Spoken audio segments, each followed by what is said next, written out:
home in ambulances, yeah? And they're all dancing and mooning, the girls, yeah? All with crucifixes.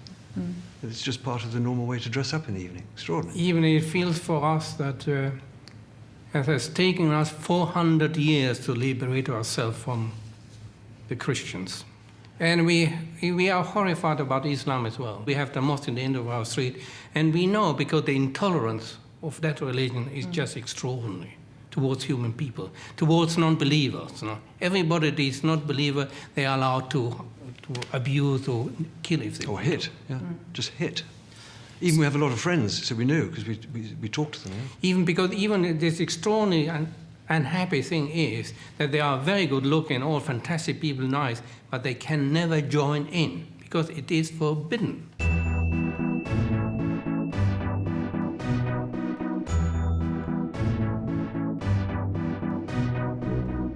Let me return to bodily fluids and produce and your rich imagery with that and preoccupation with the issue from our bodies. Is it a representation of that symbolically, or is it a more profane representation for you? It is the unspoken material that is part of us.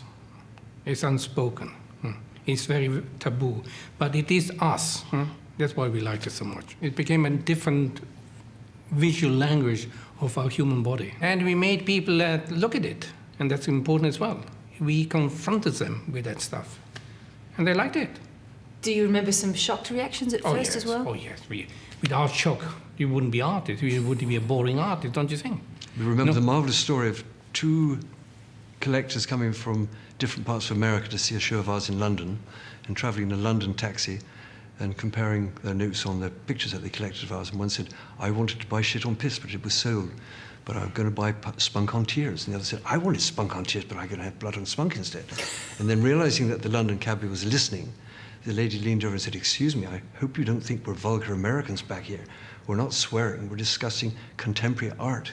And the driver said, oh, must be that Gilbert George, I suppose. You can think of no greater flattery. No, it's fantastic. It's fantastic. Absolutely. The other good story is a very nice, educated lady and two small children were in front of our picture, sperm eaters, looking for a long, long time. And then one of the children saying, can you do that, mummy? And being a nice, educated lady and quite clever, she said, sometimes, darling.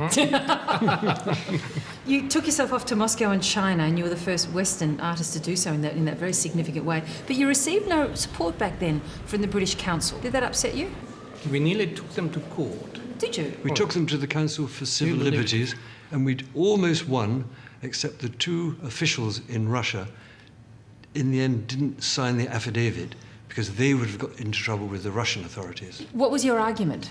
They tried to accuse us of being homosexual fascists. Fascists, yes. They asked the Russians, why do you want to show homosexual fascists?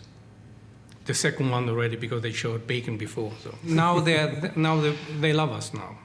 Well, you see, there you are. They came around by mistake, yes. Now, are you comfortable with that they came around? Yes. Are you scared one day they might try and give you an OBE or something? No, they would never do that. They might. Cut a leg off. No, they would never do that. Would you accept? Only if we could irritate our enemy, yes. Then yes. And it would delight our friends and supporters as well. Gilbert, you've spoken in the past about the support that you can have when there's two of you being the one artist, and the loneliness of the artist thinking to himself, am I doing okay, am I doing okay? In this situation, you always have the company, the support. I mean, without George, I wouldn't be an artist, probably. And vice versa. Yeah. And even because when we went through this difficult art, we call it difficult, because it's quite confrontational art that we did. Alone, it would be very difficult to support it and stand up in front of human beings. Probably wouldn't even make it, yeah? Probably wouldn't even create pictures like that. But in two people, we don't think completely in that way anymore. We are not so frightened of the viewer or the human beings in front of us, because we are two. So there's comfort.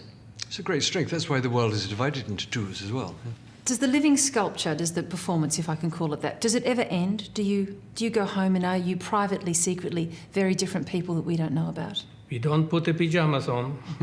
You don't have tracksuit pants? No. Don't turn on the TV and No. We see the television before we go for dinner every evening, just to see the news, yeah.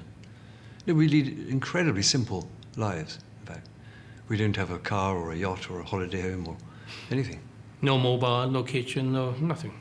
And a very happy life, it seems. It's quite interesting. We're very intrigued and fascinated, and we do feel very privileged, yeah, extremely privileged. It's extraordinary that we are able to do what we do. That's amazing for us. That we actually can do it. And it works. That's what it is extraordinary. It certainly does work, and it's been a long-running and great success. It's been a delight meeting you both, Gilbert and George. Very Thank you kind. so much. Thank you very much. Thank you very much. You're lovely.